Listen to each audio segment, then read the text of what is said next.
All right, welcome to week 10 of the CFL 2026 pre-play.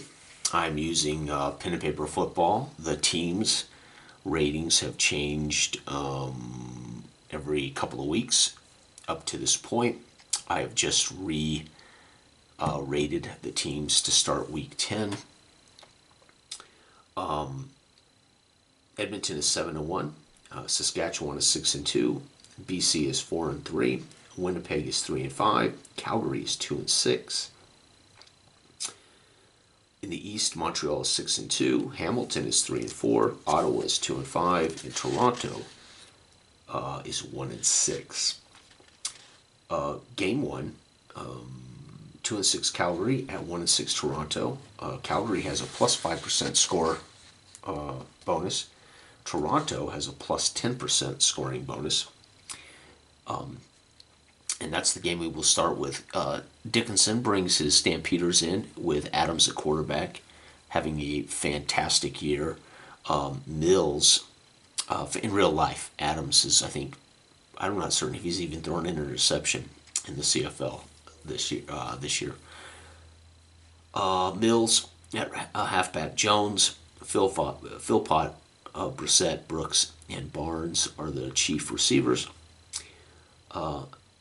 McAtamney is the place kicker. Return man is McAllister, according to what I can find. Or at least I haven't updated these two players.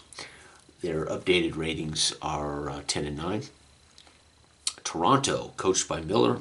Kelly at quarterback, Hicks at halfback, Coxey, Polk, Maital, Kamen, and Unger are the chief receivers. Harulahu is the place kicker, and Grant is the return man.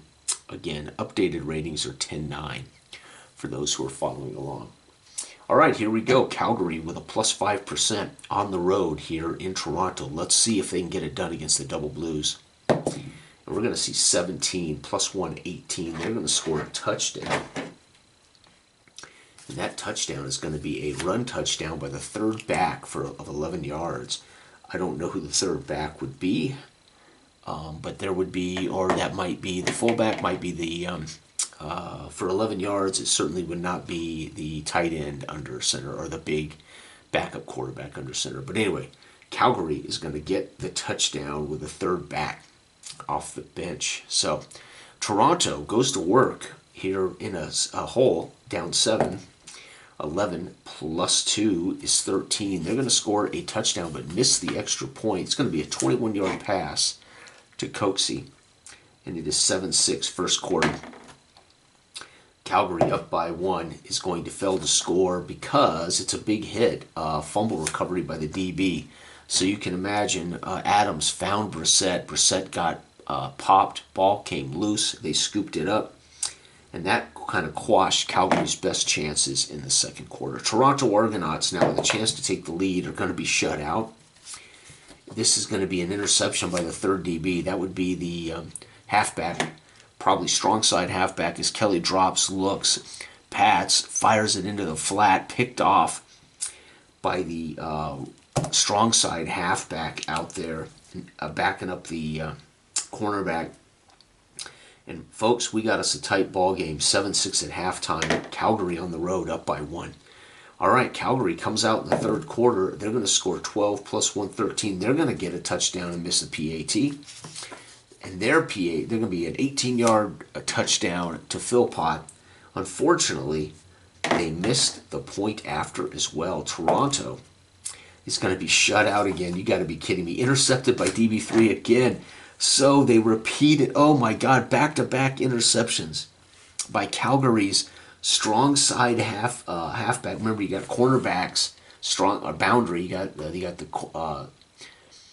the strong side corner, or that would be the open field corner, and then you've got the boundary corner, and then you've got the strong side halfback, and then you got the deep safety. So he has picked off 2 passes of Kelly. And Toronto's Double Blues are losing 13-6. Fourth quarter, can Calgary add to their lead? 10 plus 1 is 11. They're going to get a field goal of 59 yards from McAtamney. And folks, that may put this game on ice. Toronto does have a +2, so if I roll high, it could be enough to make it interesting. 22. Holy 13 points will be scored, folks. That's going to be... They're going to win it. Oh my God, Toronto double blues. Kelly is going to find a way to get a touchdown and 2 field goals in the fourth to win it 19-16. A 31-yard field goal, a 19-yard field goal, and the touchdown was a 79-yard punt return by Grant. So it wasn't Kelly at all. My God, 10, 16 for Calgary, 19 for Toronto. I rolled a 20 plus their 2. That's 22. It's 13-point, huge fourth quarter comeback at home at BMO Field. Double Blues fans are celebrating. The Calgary Stampeders fall to 2-7. Toronto climbs to 2-6. The Stampeder fans cannot believe their luck as a punt return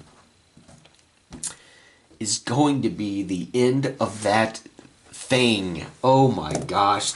And what a great day for the strong side or boundary halfback for Calgary with 2 interceptions of Kelly. But it will be a punt return that quashes them. Wow, unbelievable. 19-16. All right, Ottawa, folks, is on the road now. Dinwiddie brings in a Ottawa team that, let's just not kid ourselves, has really been poor, but I think it's mostly their defense, which really pains me. I'm a huge defensive guy. I played defense. Coach Steve, I talked about this before. I love defense, and there's nothing more egregious to me in professional sport than bad defense. It's generally drives me bananas. I don't care what sport it is. Bad defense sucks. Bad offense is dull and embarrassing. I mean, is dull and but boy, a bad defense is just embarrassing. So Dinwiddie's got his work cut out for him. I think they have a new starting quarterback. I cannot recall. But anyway, here we have Mayer, Bell at halfback. We have Lewis, Hardy, White, Eberhardt, and Pimpleton are the chief receivers. Lather is their place kicker, and Pimpleton is their main return man. Their numbers are 9 and 8. And they face a very good 6-2 Saskatchewan team with a plus 15% scoring in this game. Technically plus 20 because Ottawa comes in here a -1. Harris at quarterback. What more can we say about Trevor Harris, as he has been a fantastic quarterback for a long time in the CFL. Ouellette at halfback. Keyshawn Johnson, Schaefer Baker, Duncan Busby, Emulus and Johnson are the chief receivers. Hell at place kicker, and Letcher is the chief return man. This team is a 10-10. And they have again, as I said before, total game-wise, they have a plus 20 scoring advantage. However, only a plus 15 actual offensive advantage. So Ottawa comes in here. Can Dinwiddie rally? Ottawa last week, in my pre-play, defeated handedly a very good team, shutting them out through most of the game. So the Ottawa Red Blacks in my pre-play last week played a great game. However, in real life, it has not been real pretty. All right, here we go. Ottawa on the road with a -1. They're going to get us 15. That's a touchdown. It's a 7-yard touchdown pass to the back out of the backfield. So Mayer to Bell. And Ottawa up 7-0 on the road. How about that? Saskatchewan here at Mosaic Field. The green and white are going to get 19, 20, 21, 22. They're going to score 13. That's going to be 2 touchdowns with a missed PAT. 34-yard pass to Schaefer Baker. And a 28-yard pass to Duncan Busby, folks. 13-7 Saskatchewan. Almost doubles up Ottawa in the first quarter. That makes sense, as Ottawa's defense has not been very good. Ottawa's going to score another touchdown. Good for them. 66-yard punt return. And it's 14-13. Saskatchewan's second quarter is going to be shut out by Ottawa. Surprising sack, strip, fumble. by the third defensive lineman. That would be your third top lineman, and it's recovered by this top linebacker. So a strip sack fumble of Trevor Harris is going to shut out Saskatchewan in the second. Who knows where that happened, but let's assume it was close. As again, we're only looking up reasons why they failed to score. And a strip sack fumble, maybe at about the 25 or something of Ottawa, would have been at some kind of points coming out of that. It ends up getting a shutout. Wow, Ottawa going into halftime in Saskatchewan up by 1. Here we go. Ottawa starts the third. They're going to score 8. That's a shutout. It's a big hit, fumble recovery by the star DB of Saskatchewan, so there'll be no points for Ottawa. In the third, Saskatchewan needs to get going. 21. They're going to score 10 points. A field goal of 34. And another Trevor Harris pass to Schaefer Baker is going to get them 10. They're up 23-14 going into the fourth quarter. Saskatchewan's Trevor Harris has thrown 3 touchdowns. Pretty dang good. Ottawa, another touchdown. A 6-yard pass to Hardy. It's going to give them 21. It won't be enough to win, but let's see what Saskatchewan does in the fourth. They're going to be shut out. You've got to be kidding me. Oh, no, 9. They're going to get a field goal. A 57-yarder by Hill. And that's going to wrap that game up. 21-26. Ottawa will fall to 2-6. Saskatchewan now 7-2. And they're trying to pace Edmonton, who is 7-1 right now. Another brilliant game here in the 10th week of the 2026 CFL pre-play. Edmonton is on the road with Coach Killam, and they're on the road against a very good 6-2 Montreal team. This is the game of the week, folks.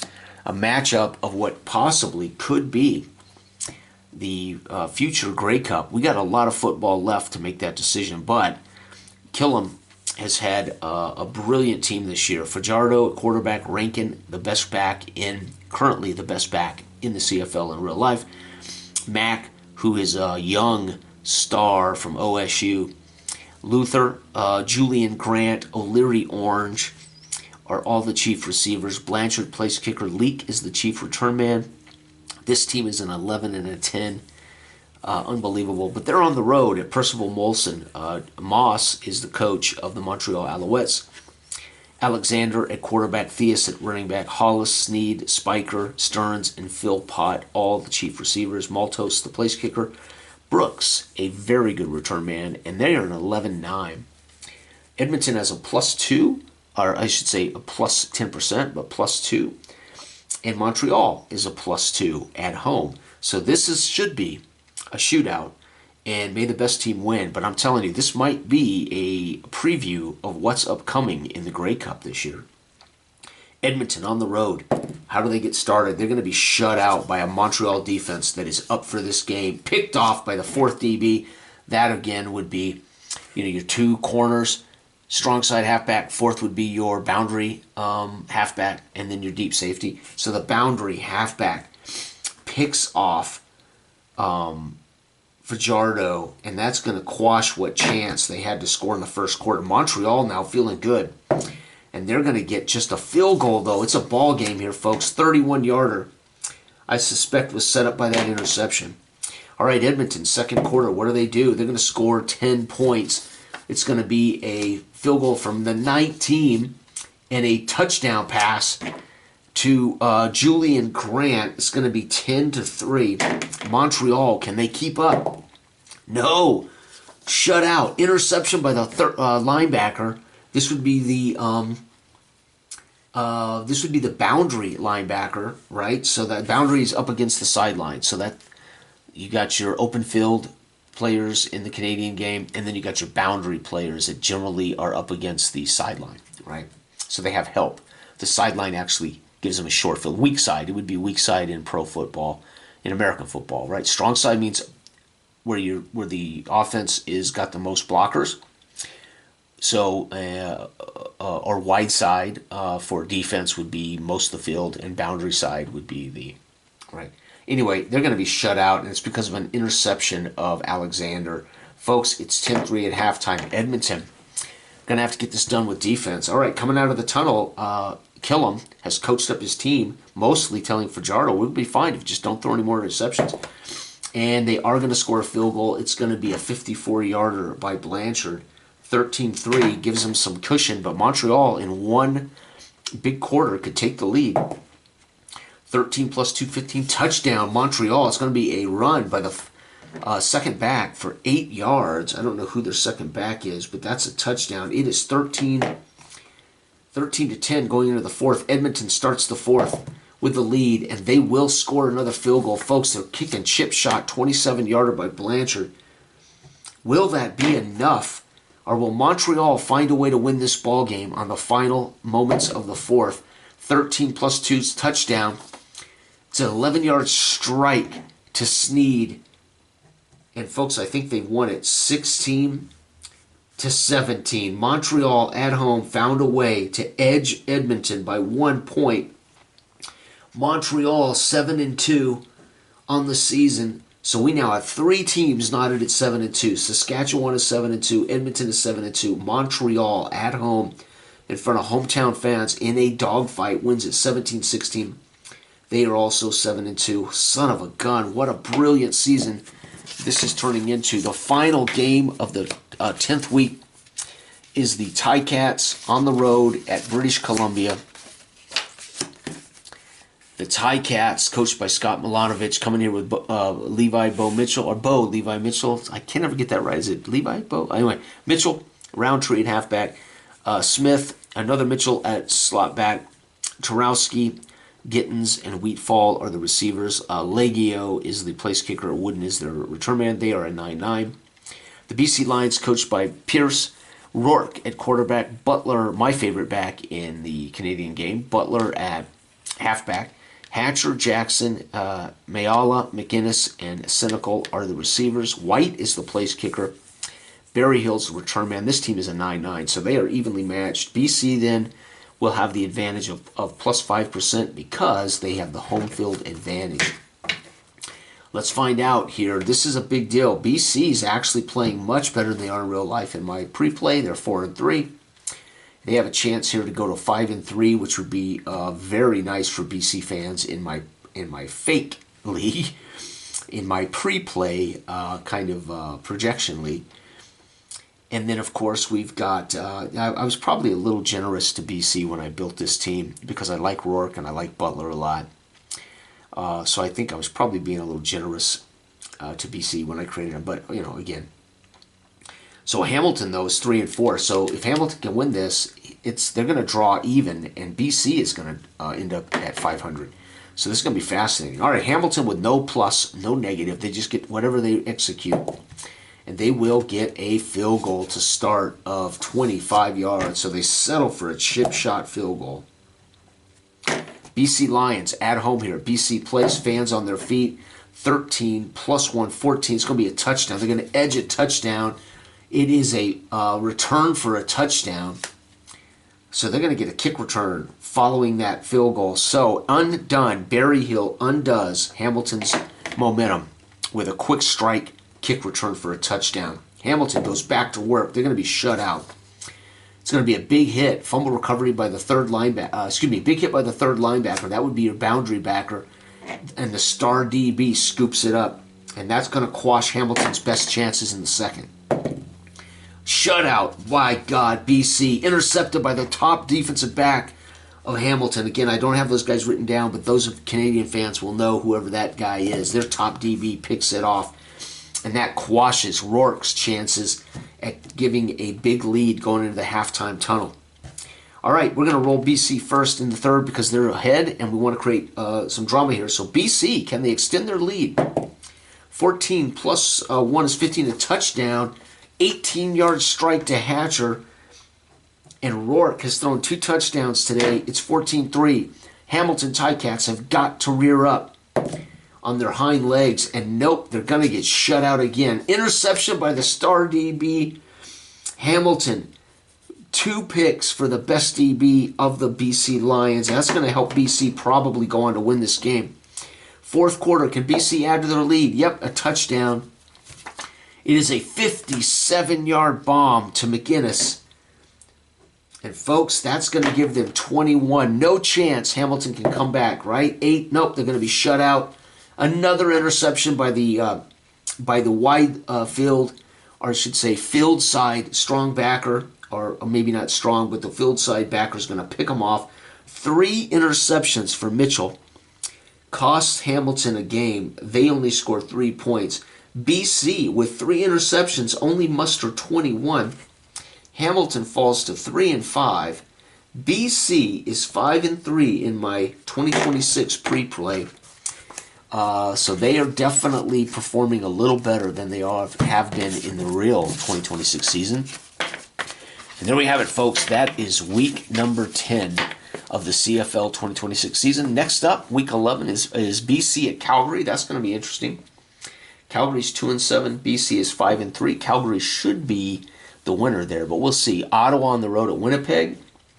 That's kind of anybody's game. Winnipeg's 3-5. Ottawa is 2-6. I'm not going to pick one there. Toronto at Edmonton. Are you kidding me? Toronto, despite the big comeback here in the fourth, win 19-16 in week 10, I don't think they're going to have enough for Edmonton. Although Edmonton just lost 17-16, I don't believe they're going to be able to take Edmonton. And then Saskatchewan and Hamilton. I think Saskatchewan's going to go in there and get that game, as Hamilton is struggling to score points of late. And there you have it, folks. That is the 10th week and the league update for the CFL 2026. Good day.